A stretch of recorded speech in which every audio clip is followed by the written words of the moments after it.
Di sosial media, ibu-ibu berlomba-lomba ngasih anaknya salmon, tuna. Bagaimana dengan ikan-ikan lokal, Dok? Kayak gurame, lele. Lebih juara loh. Sekarang gini. Kita mau ngomong tentang ikan ya. Lele, gurame, ikan nila. Oke, kembung, gabus. So, kita pisahkan dulu antara ikan laut dengan ikan darat. Nah, ikan darat itu tinggi proteinnya. Ya, termasuk lele, termasuk belut. Proteinnya juara banget. Nah, cuman memang kelemahan dari ikan darat itu karena dia dipelihara dan bukan dari laut, omega 3-nya nggak sebanyak kalau dari laut. Nah, katanya sih omega 3 bikin anaknya pinter. Padahal pinter itu kan kontribusinya banyak ya, nggak cuma makan ikan doang kan ya. Bayangin kalau anaknya sering ditinggal-tinggal, nggak pernah stimulasi, gimana caranya anak pinter, betul nggak? Oke, anyway, kita kalau mau ngejar omega 3 maka datangnya dari ikan laut. Dan asalnya Anda tahu bahwa omega 3 ikan kembung itu lebih tinggi daripada salmon. Halo? Wow. Yes, it's a wow. Ya, jadi dan punten, salmon itu tidak ada di perairan Indonesia. So yang kita takutkan dengan orang yang salmonisasi itu adalah itu ikannya busuk loh. Karena rantai bekunya itu tidak terjamin. So di mana kamu beli salmon? Oke, ke rumah makan atau ke swalayan yang mewah-mewah.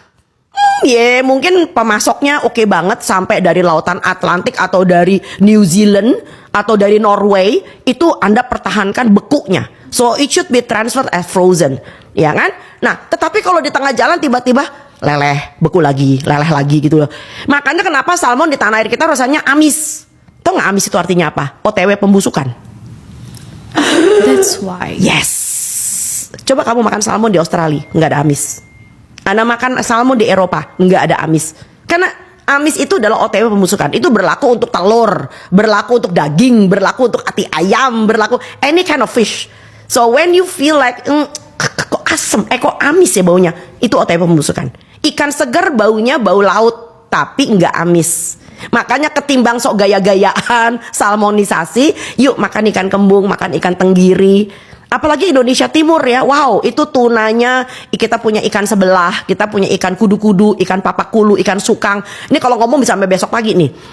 Itu kita kaya banget, kamu tahu nggak? Jadi saya suka, I'm very much broken hearted ya ketika kalau kita ada di Indonesia Timur, itu anak-anak kita di sana nggak makan ikan loh, mie kremes. Karena ikannya apa? Ikannya buat dagangan bapaknya. Itu nelayan ya di NTT ya, satu kali melaut itu bisa 20 juta, gaji gue aja kalah tahu nggak? 20 juta dapat. Karena yang ditangkap itu adalah tuna, yellowfin tuna. Can you imagine that? Wow. Ya, lalu mereka juga dapat gurita. Itu tuh digilai oleh orang Korea, orang Jepang. Bapaknya dapat duit dong. Tebak buat apa? Rokoknya ganti dari merek lokal jadi Marlboro Country. Orang Indonesia Timur tuh terkenal laki-lakinya perokok semua. Kalau nggak ngerokok kayaknya nggak gentleman gitu. Oh mamanya dong mulai nyicil perabot, mulai beli mas-masan. Anaknya makan mie kremes. So sekali lagi ini nyamber ya otek. Kalau Anda ingin memerangi masalah malnutrisi di Indonesia, Anda ingin memerangi stunting. So it's not about giving food to them, but give them ini edukasi, literasi, ya. Manajemen keuangan keluarga itu penting banget. So saya memanggil banget bagi kalian yang punya bisnis, punya usaha. So teach them how to manage the money, how to manage the finance in such a way that they can follow your footstep. Jadi bukan kasih mereka makanan, percuma nggak dimakan juga, yang makan bapaknya. Iya ya Dok, padahal Indonesia negara yang kaya so, ini anomali toh. Ya. Ini anomali toh. So itu yang sebut kenapa saya berjuang dengan masalah pendidikan itu di situ.